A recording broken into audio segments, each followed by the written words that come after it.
இந்த வார வகுப்புல நாம என்ன பார்க்க போறோம்னா, ஒரு முகூர்த்தம் ஆக்சுவலா எப்படி குறிப்போம். ஒரு நாள் எடுத்து அந்த முகூர்த்த நாள்ல என்னென்ன விஷயங்கள்லாம் பார்த்து அந்த முகூர்த்த நாள் எந்த சுப காரியத்துக்காக ஏற்றது அப்படின்னு சொல்லி பார்க்க போறோம். நம்மகிட்ட வந்து திருமண நிச்சயதார்த்தத்துக்காக ஒருத்தவங்க வந்திருந்தாங்க. அவங்களோட திருமண நிச்சயதார்த்தத்துக்காக குறிக்கப்பட்ட நாளோட உதாரணத்தை தான் எடுத்து நான் இங்க கொடுத்திருக்கேன். 28 ஜனவரி 2026 புதன்கிழமை அன்னைக்கு திருமண நிச்சயதார்த்தம் பண்ணலாமா கோயம்புத்தூர்ல அப்படின்னு சொல்லி கேட்டு வந்தாங்க. வந்தவங்களோட வது, அதாவது பெண் திருவாதிரை நட்சத்திரத்துல வெள்ளிக்கிழமை அன்னைக்கு பிறந்த பெண், ஆண் பூராட நட்சத்திரத்துல சனிக்கிழமை அன்னைக்கு பிறந்தவங்க. இவங்களுக்கான திருமண நிச்சயதார்த்தத்துக்கு அந்த நாள் ஏற்றதா அப்படின்னு பார்ப்போம். முதல்ல 28 ஜனவரி 2026 அன்னைக்கு என்ன விவரங்கள்? அன்னைக்கு சூரிய உதயம் கோயம்புத்தூர்ல காலையில 6:49. ஏன்னா இதை அடிப்படையா வச்சுதான் நேரங்கள் கணிக்க வேண்டும். அன்னைக்கு கிழமை புதன்கிழமை. அப்ப பெண்ணுடைய பிறந்த கிழமையும் ஆணுடைய பிறந்த கிழமைக்கு இல்லாத ஒரு கிழமை, நல்லது. அதே போல திதி வளர்பிறை ஏகாதசி, நட்சத்திரம் யோகினி, கரணம் அன்னைக்கு வனிசை, நாமயோகம் பிராமியம், தமிழ் மாதம் தை மாதம், அமிர்தாதி யோகம் வந்து அமிர்த சித்த யோகம் கூடிய நாள், நேத்திரம் 1 ஜீவன் அறை இருக்கிற நாள், நட்சத்திர தியாஜம் வந்து நள்ளிரவு 12:20 இருந்து 1:56 தான். வார சூலை அன்னைக்கு வடக்கு வடகிழக்கு, யோகினி இருக்கு திசை கிழக்கு. அப்போ இதுல பாத்தீங்கன்னா எல்லாமே சுபமா இருக்கு. ஒரு சில விஷயங்களை தவிர பாத்தீங்கன்னா வளர்பிறை ஏகாதசி ஓகே, ரோகிணி ஓகே, வனிசை பிராமியம் கரணம் நாம யோகம் ஓகே, தை மாதம் தமிழ் மாதம்ன்றது நல்ல இது, அமிர்தாதி யோகங்கள் சித்த யோகங்கள் அதுவும் நல்ல வேலை. அப்ப அங்க நட்சத்திர தியாஜ்யம் பாத்தீங்கன்னா அது நடுராத்திரில தான் வருது. அப்ப அதை பத்தி கவலைப்பட தேவையில்லை. வீட்டுல இருந்து கிளம்பும் போது வடக்கு வடகிழக்கு நோக்கி கிளம்பக்கூடாது, கிழக்கு நோக்கி கிளம்பக்கூடாது அப்படின்ற விஷயங்களை மனசுல வச்சுக்கிட்டு தான் இந்த நாளுக்கான முகூர்த்தத்தை நம்ம தீர்மானிக்க போறோம். முகூர்த்த தேதி இடம் முடிவு செஞ்சதுக்கப்புறம் முதல்ல பார்க்க வேண்டியது அது என்ன கிழமையில் வருதுன்னு பார்க்கணும். அந்த கிழமை வந்து வரனுடையதோ அல்லது பெண்ணினுடையோ பிறந்த கிழமையோட ஒத்து போகக்கூடாது. அந்த கிழமையாக இல்லாமல் இருக்கணும். அப்படி பார்த்தா இது புதன்கிழமை வருது, வரன் வந்து சனிக்கிழமை பிறந்திருக்கார், வது வந்து வெள்ளிக்கிழமை பிறந்திருக்கனால புதன்கிழமை ஓகே. அடுத்து அவங்க 2 பேரும் பிறந்த ஜென்ம நட்சத்திரம் இருக்குதான்னு பார்க்கணும். ஜென்ம நட்சத்திரம் இருந்தால் ஆகாது. அப்படி பார்த்தா வரன் பூராட நட்சத்திரம், பெண் வந்து திருவாதிரை நட்சத்திரம், ரெண்டும் கிடையாது, ரோகிணி. ஓகே, இதுக்கப்புறம் பார்த்தீங்கன்னா வரனுக்கு மட்டும் பிரத்யேகமாக அணுஜென்ம திரிஜென்ம நட்சத்திரமும் இருக்கக்கூடாது. அதாவது அவர் பிறந்த ஜென்ம நட்சத்திரம் 10, 19 இருக்கக்கூடாது. அப்போ 10வது நட்சத்திரம் என்னன்னு பார்த்தீங்கன்னா போராடத்துக்கு பரணி வரும், பரணி கிடையாது. 19வது பார்த்தீங்கன்னா அவங்களுக்கு வந்து பூரம் வரும், பூரமும் கிடையாது, ரோகிணி அப்படின்னால அதுவும் இல்லை. அதே நேரத்தில் அந்த தமிழ் மாதம் மழை மாதமாக இல்லாமல் இருக்கணும். அதாவது 2 அமாவாசைகளும் 2 பௌர்ணமிகளும் இல்லை, இல்லை சுத்தமாக அமாவாசை பௌர்ணமி இல்லை அப்படின்ற ஒரு மாதமாக இருக்கக்கூடாது அப்படின்றது பார்க்கணும். அது வந்து பார்த்திங்கன்னா தை மாதத்தில் அந்த மாதிரி இல்லை அப்படின்றது நல்ல ஒரு அனுகூலம். அடுத்ததாக நாம் அந்த கொடுக்கப்பட்ட முகூர்த்த நாளுக்கு பஞ்சக சுத்தி பார்க்கணும்.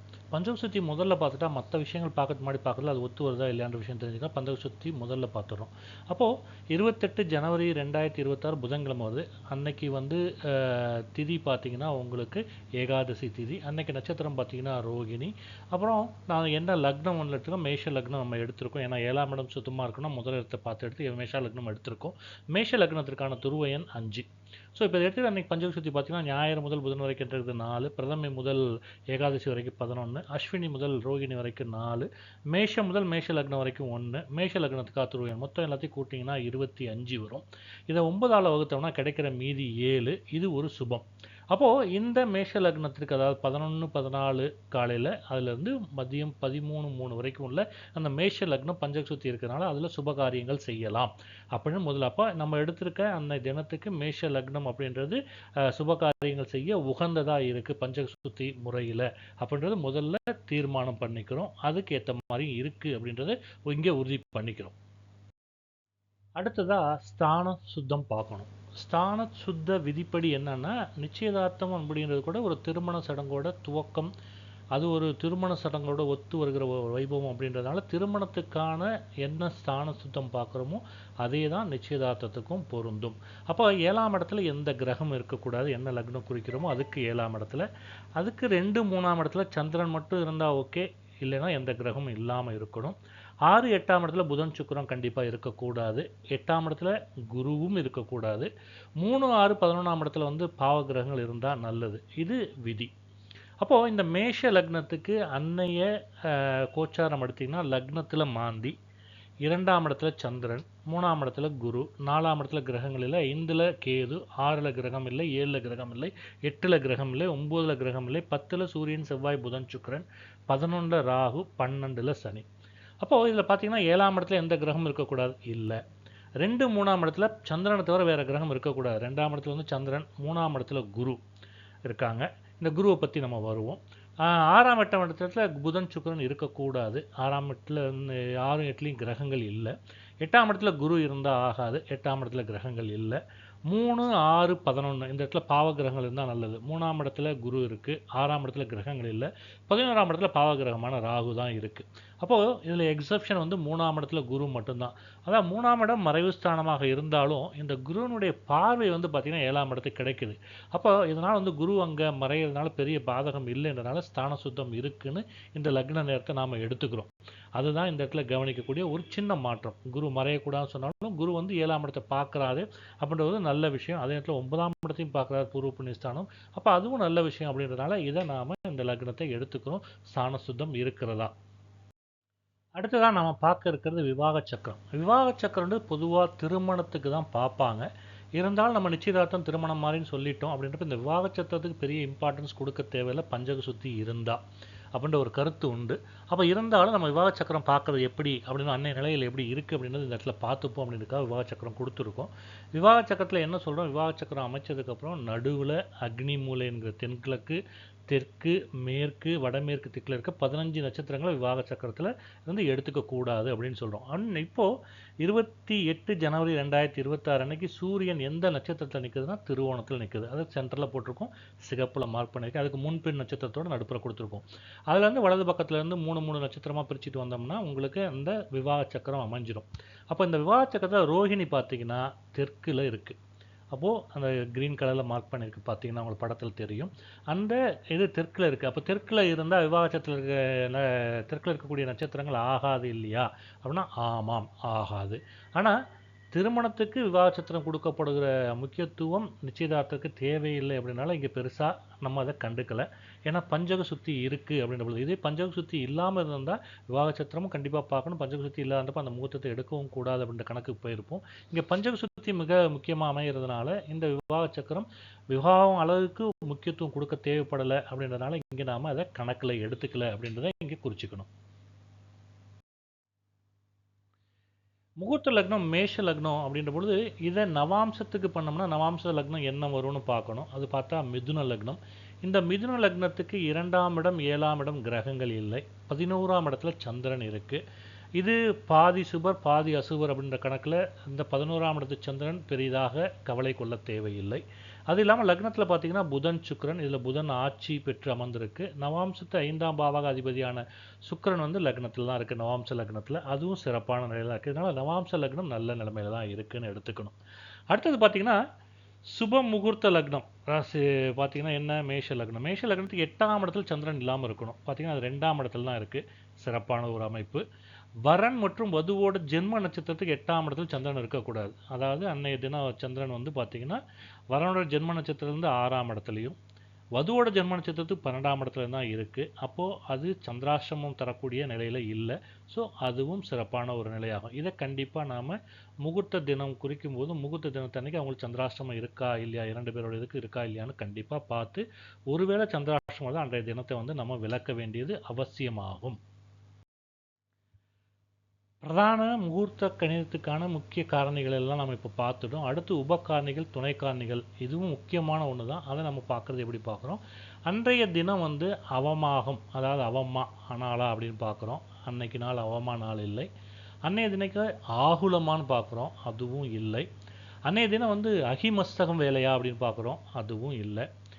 அபூத்தமூல வேலையா அப்படின்னு பார்க்குறோம், அதுவும் இல்லை. ஹரிவராசிர வேலையா அப்படின்னு பார்க்குறோம், அதுவும் இல்லை. திரிதினஸ்பிரிக் நாளா அப்படின்னா அதுவும் இல்லை. அன்றைய முகூர்த்த தினத்தில் வந்து குரு சுக்கிரன் மூடமாகி இருக்கா, குரு சுக்கிரன் அஷ்டமாகி இருக்கா அப்படின்னு பார்த்தா அதுவும் இல்லை. அன்னைக்கு குறிக்கப்பட்டிருக்க முகூர்த்த நேர லக்னத்தில் அந்த நேரம் வந்து குளிகன் காலமா அப்படின்னா ஆமாம், அதாவது பகல் 12:49 வரைக்கும் குளிகை காலமாக இருக்குது. அந்த இது ஒரு விஷயம் கன்சிடர் பண்ண வேண்டியிருக்கு. அடுத்து அன்றைய தினம் கோச்சார சந்திரன் நிற்கிற நட்சத்திரம் வந்து லாட நட்சத்திரத்தில் நிற்குதா, அதாவது முடக்கு நட்சத்திரத்தில் நிற்குதா அப்படின்னு கேட்டால் இல்லை. அன்றைய தினம் கோச்சார சந்திரன் வந்து நிற்கிற நட்சத்திரம் வந்து வைதிருதி நட்சத்திரமாக தான், லாட நட்சத்திரத்துக்கு 14ஆவது நட்சத்திரமாக இருக்கா அப்படின்னு கேட்டால் இல்லை, அது 15ஆவது நட்சத்திரமாக தான் வருது. 14ஆவது நட்சத்திரம் கிருத்திகை நட்சத்திரம் தான். அப்புறம் அன்னைய தினம் வந்து கண்டாந்திர நட்சத்திர நாளா, அந்தந்த நட்சத்திரம் வந்து ரோகிணி கண்டாந்திரமா இருக்கா அப்படின்னு கேட்டா இல்லை. அடுத்து அன்னைய தினம் முகூர்த்த நேரம் வந்து உஷ்ண வேலையா? ஆமா. ரோகிணி நட்சத்திரத்துக்கு வந்து பகல் 12:14 இருந்து மத்தியானம் 3:26 வரை உஷ்ண வேலை காலம். இதுவும் ஒரு முக்கியமான பாயிண்ட் கன்சிடர் பண்ண வேண்டியிருக்கும். அடுத்து அன்னைய தினம் வந்து பாவர்கள் தினமா அப்படின்னு கேட்டா, அன்னைய தினம் இது வந்து தை மாசத்தோட 15வது நாளோட கடைசி 15 நாளுக்குள்ள வரல. ஏன்னா இது முதல் 15ல கடைசி நாள். அப்படின்றப்ப பாவர் தினமாகவும் இல்லை அப்படின்றது இங்கே பார்க்குறோம். முகூர்த்த நாள் வந்து அன்னைக்கு கரி நாளா அப்படின்னு கேட்டிங்கன்னா இல்லை. அன்னைக்கு தனிய நாளா அப்படின்னு கேட்டிங்கன்னா இல்லை. அன்னைய முகூர்த்த தினத்துக்கு லக்னம் குறிச்சக்கூடிய அந்த நேரம் சந்தியா காலமா அப்படின்னு கேட்டால் இல்லை. அன்னைய தினம் வந்து சகட யோகம் இருக்கான்னு கேட்டால் ஆமாம், சகட யோகம் இருக்குது. ஏன்னா குரு நிற்கிற ராசியான மிதுனத்துக்கு 12ஆம் இடத்துல வந்து ரிஷபத்தில் சந்திரன் நிற்குது. அது சகட யோகத்தை குறிக்கக்கூடியது. அன்றைய தினம் கசர யோகமா அப்படின்னு கேட்டால் கசர யோகம் இல்லை. ஏன்னா சூரியன் நிற்கிற நட்சத்திரம் திருவோணத்துலேருந்து சந்திரன் வரைக்கும் என்னங்கன்னா கிடைக்கக்கூடியது வந்து 9வது தான், மீதி 1 கிடைக்குது. அது சுப காரியத்துக்கு ஏற்றது. அதனால் கசர யோகம் குறிக்கின்ற அசுப காரியத்துக்கான நட்சத்திரம் அல்ல. அடுத்தது அன்றைய தினம் நாச யோகமா அப்படின்னு கேட்டிங்கன்னா இல்லை. அன்றைய தினம் அக்னி யோகமா இல்லை. அன்றைய தினம் கிரகண தோஷம் இருக்கா? இல்லை. அன்றைய தினம் கூகை தோஷம் இருக்கா? இல்லை. அன்றைய தினம் பூகம்ப தோஷம் இருக்கா அப்படின்னா இல்லை. அன்றைய தினம் உல்கா தோஷம் இருக்கா அப்படின்னா அதுவும் இல்லை. இது இல்லாமல் அந்த குறிக்கப்பட்டிருக்க லக்னம் வந்து பாபகத்தாரி யோகத்தில் இருக்கா அப்படின்னு கேட்டிங்கன்னா பாபகத்தாரி யோகத்தில் மேஷ லக்னம் கிடையாது. ஏன்னா 12ஆம் இடத்துல சனி இருந்தாலும் 2ஆம் இடத்துல சந்திரன் இருக்குது, பாவ கிரகங்கள் இல்லை. அப்புறம் பார்த்தீங்கன்னா அன்றைய தினம் வந்து கோச்சார சந்திரன் நிற்கிற நட்சத்திரம் வந்து கண்டாந்தக நட்சத்திரமா அப்படின்னு கேட்டால் இல்லை. அன்றைய தினம் வந்து கோச்சார சந்திரன் நிற்கக்கூடிய நட்சத்திரம் உலக்கியான பாத நட்சத்திரமா அப்படின்னு கேட்டால் அதுவும் இல்லை. அன்றைய தினம் கோச்சார சந்திரன் நிற்கிற நட்சத்திரம் அடிப்படையில் நட்சத்திரங்களோட நேத்திரம் பார்த்தா நேத்திரம் நல்லா இருக்கா அப்படின்னு கேட்டால் ஆமாம். 4வது நட்சத்திரமாக ரோகிணி வருது. 1லேருந்து 5 வரைக்கும் நேத்திரம் சுபமானது, அதாவது 2ஐ குறிக்கக்கூடியது. அப்போ அது சுபமானது. அந்த நேத்திரம் நன்றாக இருக்கிறதுனால அதுவும் இங்கே உகந்ததாக இருக்கிறது. அப்புறம் அன்றைய தினம் கோச்சார சந்திரன் நிற்கக்கூடிய நட்சத்திர அடிப்படையில் நட்சத்திரங்களோட ஜீவன் பார்த்தா 10வது நட்சத்திரமாக ரோகிணி வருது. 9லேருந்து 15 வரைக்கும், அதாவது 10லேருந்து 15 வரைக்குமே உங்கள் ஜீவன் வந்து 1ஐ குறிக்கும். அப்போ அதுவும் வந்து இங்கே பிரச்சனை கிடையாது. அன்றைய தினம் கோச்சார சந்திரன் நிற்கக்கூடிய நட்சத்திரம் வந்து விளக்கப்பட வேண்டிய நட்சத்திரத்தில் ஒன்றா அப்படின்னு கேட்டால் இல்லை. ஏகார்கலம் பிரகாரம் பார்த்தீங்கன்னா அன்னைக்கு இருக்கா இந்த நட்சத்திரம் பாதிப்படையுதானா? இல்லை. அதாவது சூரியன் நிற்கிற நட்சத்திரத்தில் பாகையிலேருந்து 360 கழிச்சோம்னா வரக்கூடிய பாகை என்ன, அந்த நட்சத்திரத்தை வந்து நம்மளுக்கு கவுண்ட் பண்ணணும். இது ஏற்கனவே நம்ம விரிவாக கொடுத்துருக்கோம். அதன் பிரகாரம் பார்த்தா ஏகார்கலம் இருக்கா அப்படின்னா இல்லை. சூலம் மகாசூலம், அதாவது சூலம் இந்த நட்சத்திரம் நிற்கிறதுக்கு சந்திரன் நிற்கிற நட்சத்திரத்துக்கு நேர் எதிரமாக இருக்கக்கூடிய நட்சத்திரத்தை வந்து சுபராக இருந்தால் சூலம், அசுபரா இருந்தால் மகாசூலம்னு சொல்லலாம். இங்கே வந்து அபிஜித் நட்சத்திரம் இருக்குது. அபிஜித் சுபர் கணக்கு தான் எடுக்கிறோம், ஆனால் பாவர் கணக்கு கிடையாது. ஆனால் அபிஜித் நட்சத்திரத்துக்கு இந்த சூலம் கிடையாது அப்படின்றதுனால இங்கே சூலம் மகாசூலத்தில் பாதிப்புகள் இல்லை. அடுத்தது பார்த்தீங்கன்னா அன்னைய தினம் அந்த முகூர்த்த நேரம் வந்து அசுப ஹோரை வேலையா அப்படின்னு கேட்டால் ஆமாம். சூரிய ஹோரை அப்போ இருக்குது. காலை 11:49லேருந்து பகல் 12:49 வரைக்கும் சூரிய உதயம் இருக்குது. இந்த டைமிங் எல்லாமே சூரிய உதயத்தின் அடிப்படையில் தான் பண்ணணும். 6:49க்கு சூரிய உதயம் கோயம்புத்தூர்லன்றது ஞாபகத்தில் வச்சுக்கணும். அதுக்கப்புறம் அன்றைய தினம் பார்த்தீங்கன்னா முகூர்த்த நேரம் வந்து அசுப கௌரி பஞ்சாங்க நேரமாக, கௌரி பஞ்சாங்க நேரம் பார்த்து அதில் அசுப நேரங்கள் பார்த்து அந்த அசுப நேரங்கள் விளக்கப்படணும். எஸ், அன்னைக்கு காலையில் 11:19லேருந்து மத்தியானம் 3:49 வரைக்குமே கௌரி பஞ்சாங்கத்தில் அசுபம். அந்த நேரங்களில் வந்து எதுவும் சுப காரியங்கள் பண்ணக்கூடாது. அப்புறம் அன்றைய தினம் வந்து முகூர்த்த நேரம் முக்குண வேலையா அப்படின்னு கேட்டால் ராட்சச தாமசம் சாத்வீகம் அந்த குறிக்கக்கூடிய முக்ன வேலையா அப்படின்னா ஆமாம். தாமச வேலை காலை 11:19லேருந்து பகல் 12:49 வரைக்கும் இருக்குது. அன்றைய தினம் முகூர்த்த நேரம் ராகு காலமான ஆமாம், ராகு காலம் காலையில் அதான் பகல் 12:49லேருந்து மதியம் 2:19 வரைக்கும் ராகு காலம் இருக்குது. அன்றைய தினம் முகூர்த்த நேரம் வந்து யமகண்டம் இருக்கானா? யமகண்டம் இல்லை. அந்த நேரம் முகூர்த்த நேரம் அன்னைக்கு காலன் காலமான ஆமாம். 12:49லேருந்து 2:19 வரைக்கும் காலன் காலமும் இருக்குது. அன்றைய நேரம் வந்து முகூர்த்த நேரம் அர்த்த பிரகடன வேலையா அப்படின்னு கேட்டிங்கன்னா அர்த்த பிரகடன வேலை கிடையாது. அப்போது இவ்வளோ விஷயங்களை நாம் ஒரு முகூர்த்தம் குறிக்கும்போது கண்டிப்பாக பார்க்கணும். பார்த்து இது போல் டீட்டெயில்டாக நீங்கள் குறிச்சிங்கன்னா தான் எந்த இதெல்லாம் அசுபங்கள் வருது, எதெல்லாம் சுபங்களாக ஒத்து வருதுன்ற விஷயங்கள் உங்களுக்கு முதல்ல தெரிய வரும். அந்த இதுக்காக இந்த முகூர்த்தம் குறிக்கிறது எப்படின்ற முதல்ல அட்டவணையை பிரகாரம் நம்ம பார்த்தோம். இப்படி வரிசையாக ஒவ்வொரு பாயிண்ட்டாக நீங்கள் படிச்சுட்டு வரும்போது பார்த்தீங்கன்னா உங்களுக்கு முகூர்த்தம் நம்ம அந்த குறிக்கப்படுகிற சுப காரியத்துக்கு சரியா சரியில்லையா நம்மளுக்கு தெரிய வரும். இப்போ நம்ம பார்த்த பிரகாரம் பார்த்தீங்கன்னா 28 ஜனவரி 2026 அன்னை முகூர்த்த தினத்தில் மேஷ லக்னம் வச்சுக்கிட்டோம்னா குளிகன் காலமாக இருக்குது, அந்த நேரம் ராகு காலமாகவும் இருக்குது, அந்த நேரம் காலன் காலமாக இருக்குது, அந்த நேரம் ரோகிணி நட்சத்திரத்துக்கு உஷ்ண வேலையாக வருது, அசுப ஹோரையாக இருக்குது, அசுப கௌரி பஞ்சாங்க வேலையாக இருக்குது, அசுப முகுண வேலையாக இருக்குது. இவ்வளவும் அசுபம் வரும்பொழுது அதை பண்ணலாமா அப்படின்னு கேட்டால் கண்டிப்பாக அந்த நேரத்துக்கு பண்ணக்கூடாது. அப்போ என்ன பண்ணுறோம், அன்னைய நேரத்தில் அடுத்த லக்னம் என்ன அப்படின்னு அடுத்து இதே போல் ஒரு ப்ராசஸ் பண்ணுறோம். ரிஷப லக்னம் ஒத்து வருதான்னு பார்த்தா ரிஷப லக்னம் ஒத்து வரல. அதுக்கு அடுத்து வரக்கூடிய மிதுன லக்னம் வருது. மிதுன லக்னம் வரும்பொழுது பார்த்தீங்கன்னா நேரம் பார்த்தீங்கன்னா மதியம் 3:19 சாயந்தரம் 5:18 வந்து அந்த மிதுன லக்னம் அமையுது. அதுக்கு பஞ்சக சுத்தியும் ஒத்து வருது. பஞ்சக சுத்தி 3 வரதுனால சுப காரியம் நடத்தலாம் அப்படின்ற விஷயம் ஒத்து வருது. நான் ஏற்கனவே சொன்னபடி விவாக சக்கரம் பொருந்தி வராது. ஏன்னா ரோகிணி நட்சத்திரம் வந்து தெற்கில் தான் அமையும். அன்றைய தினம் ரோகிணி நட்சத்திரம் முடிகிற வரைக்கும் மாறாது அப்படின்றது முக்கியமான விஷயம். அதுக்கப்புறம் பார்த்தீங்கன்னா இதுக்கு வந்து நவாம்ச லக்னமாக என்ன வருதுன்னா மகர லக்னம் வருது. பொதுவாக இந்த நவாம்ச லக்னம் எவ்ரி ஒரு 15 மினிட்ஸ்க்கு வந்து ஒரு லக்னம் மாறக்கூடிய, ஏன்னா ஒரு பாதத்துக்கு ஒன்று மாறுறதுனால அது மாறும். அப்போ இந்த மகர லக்னத்துக்கு 7ஆம் இடம் வந்து சுத்தமாக இருக்குது.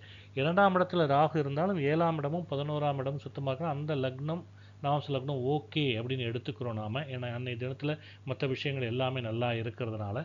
அப்போது திருமண நிச்சயதார்த்தம் என்ன சொல்கிறேன்னா 3:19க்கு லக்னம் ஆரம்பித்தாலும் 3:49 வரைக்கும் அசுப வேலைகள் சில இதில் இருக்குது, கௌரி பஞ்சாங்கத்தில் எல்லாம் இருக்கிறதுனால 3:49லேருந்து 5:18க்குள்ளே திருமண நிச்சயதார்த்தம் வைக்கக்கூடிய முகூர்த்தமாக குறித்து கொடுக்குறோம்.